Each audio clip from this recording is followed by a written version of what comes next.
আমি শুধু পেঁয়াজের বাগারটাই দিই, অন্য কোনো বাগার দিই না শসা তরকারি।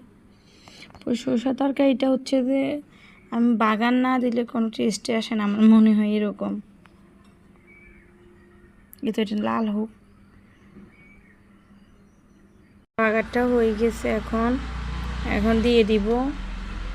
তো যেহেতু এক হাতে আমার মোবাইল ছিল, এক হাতে কাজ করাটা আসলে কষ্টকর, তো সেই জন্য এই তো একটু বেশি লাল হয়ে গেছিলো পেঁয়াজগুলো, তো এখন দিয়ে দিলাম।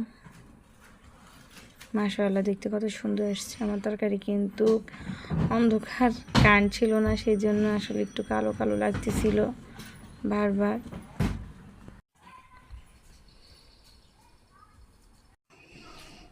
এই তো মাছগুলো ভাজা হয়ে গেছে। তো এখন আমি পেঁয়াজ দিব,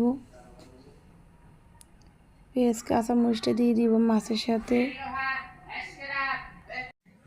এই তো এখন হচ্ছে যে আপনার ওই যে আমি পেঁয়াজ যেমন কি কাঁচামরিচ দোনোটা দিয়ে তারপরে আমি করি, বলে যে মশলাগুলো থাকে আমি ওইটাও দিয়ে দিই। আমি আসলে মাছ ভাজি করার সময় শুধু হলুদ আর মরিচ দিই না, আমি সব মশলা একটু একটু করে দিই।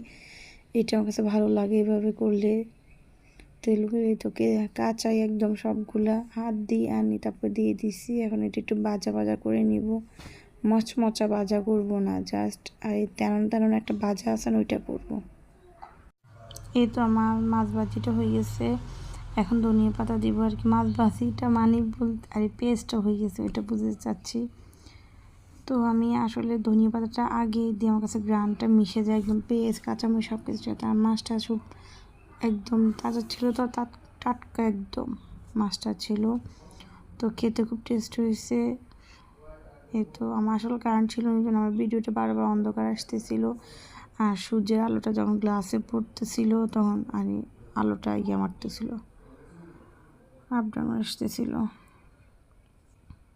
এই তো বিকেলবেলা তারই মাঝে ওদের জন্য একটু সময় করতেছিলাম।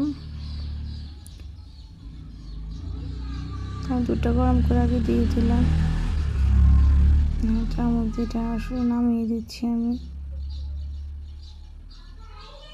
এখানে আপনার কাজু বাদাম, কাঠবাদাম, কিশমিশ সবই নিয়ে নিয়েছিলাম আমি। আমার বাবুরা আসলে খেলতেছিল ওই রুমের জন্য এত আওয়াজ আসতেছে। ছোট মানুষ থাকলে যা হয় আর কি করে। এই ওদের সবাইকে দিয়ে দিলাম, ওরা সবাই খেয়ে বললো মজা হয়েছে সেমাইটা।